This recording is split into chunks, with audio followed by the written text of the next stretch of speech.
Hey everybody, my name is Elliam Henderson, and today we're discussing the jobs, roles, and how to become a pilot. So, general overview. The life of any pilot is fast paced and requires a certain type of person to undergo the massive amounts of training. Pilots are tasked with the safety of their flights and the timely manner in which the flight is completed.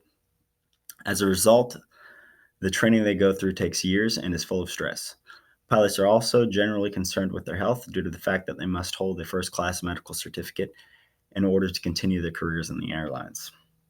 First class medical certificates, if you're under 40, they are every year. If you're over 40, they're every 6 months, and they require an EKG. It's kind of like a sports physical, a little more in depth and aviation related, hearing, vision, that sort of thing. So, what are some types of pilot jobs? Well, the job market is in high demand for pilots, and the possibility are endless. A few jobs that I found on Digital Pilot School are as follows: airline pilots, cargo pilots, missionary pilots, flight instructors, parachute drop pilots, glider tow pilots, military pilots, and corporate pilots. Let's break this down a little bit more. Airline pilots, that's your standard American, Delta, United. Cargo pilots, that's UPS, FedEx, Atlas, and DHL. Missionary pilots, that is more of a volunteer thing. You have to have all your ratings, and they do usually require you to have an AMP. That is also a pretty dangerous job, but it's very rewarding at the same time. You're flying in some of the most remote locations and spreading the gospel. Flight instructor, you have to get your CFI, and that is also a pretty fascinating job. I would like to do that someday. You basically instruct new pilots on how to fly and what to do and what not to do. Parachute drop pilots, again, you have your commercial certificate, and you're usually flying Caravans, Twin Otters, or 172, 182s, letting skydivers jump out. Glider tow pilots, that's just how it sounds. You're paid to tow gliders up and release them at altitude. Military pilots, they're taking a big investment in you, paying for your training, and that's usually, they usually require a time obligation to them. Usually it's about 10 years, if I remember correctly. The last one on there is a corporate pilot. This job is rewarding as well. You're usually flying nice private jets. However, you don't have a fixed schedule like you would in the airlines. It is pretty out there. You basically go flying whenever your boss needs to go for a business meeting or whatnot.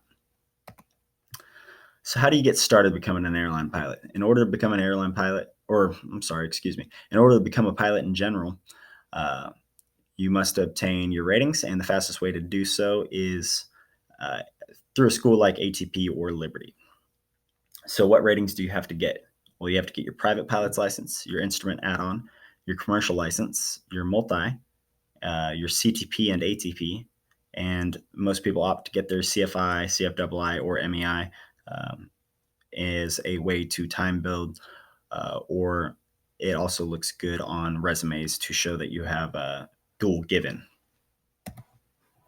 So what are the costs of becoming a pilot? Well, like anything you do in life, being a pilot is no exception. In fact, it'll be the most expensive investment you'll probably ever make. For the average person, a loan is required. This is why schools such as Liberty is a good option, in the fact that you can utilize FAFSA and student loans, as well as get a bachelor's degree at the same time. Also, the training and cost associated with that training depends on the equipment you're flying and the time it takes you to master the topic in order to complete your check ride. So for my school, the aircraft was $99 an hour for 40 hours. Obviously, these are the federal minimums. It cost me $3,960. CFI is $45 an hour for 30 hours, $1,350 in total. Headsets and books, $1,500. Check ride, $700, and then total $7,510. These are the most conservative numbers I could find, and I usually tell people to expect to pay around $10,000 for their license. And this is just for your private pilot's license. These are my flight school prices listed below. Top are the airplane rentals, and then the bottom are the CFI fees. So your restricted ATP and ATP. Oh, I'm actually sorry. Let's go back to the other one. There's the brochures on the right for my school as well, laying out the prices. All said and done, zero to hero, I would say you're looking at about $60,000, which is still one of the most affordable flight schools you can find. So your restricted ATP and ATP. Well, in order to get an ATP, you must be at least 21 years old, hold a commercial pilot's license with an instrument add-on, pass the ATP knowledge exam, complete an ATP training course, and have the hours listed in FAR 61.160. It's roughly 1,500 hours. Restricted ATP is obtained by completing a degree with 60 credit hours in approved aviation classes and completing 141 training.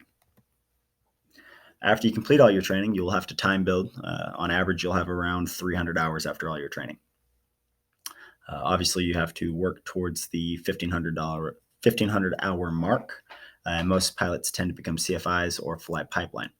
However, the options are limitless, and you can do pretty much anything you want. You can pay for it yourself and just fly your own aircraft if you'd like to do that as well.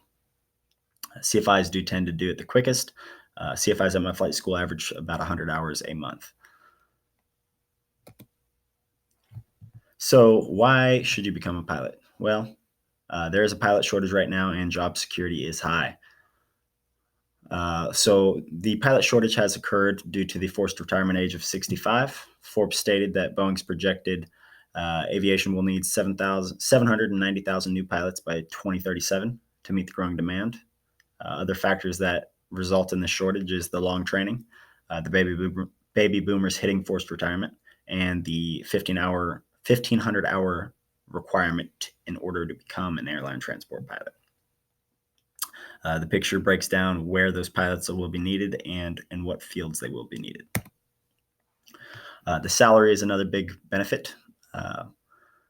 As a first officer on a regional carrier, you can expect $30 to $60 an hour. As you work towards a major airline such as United, captains make upwards of $275,000 a year.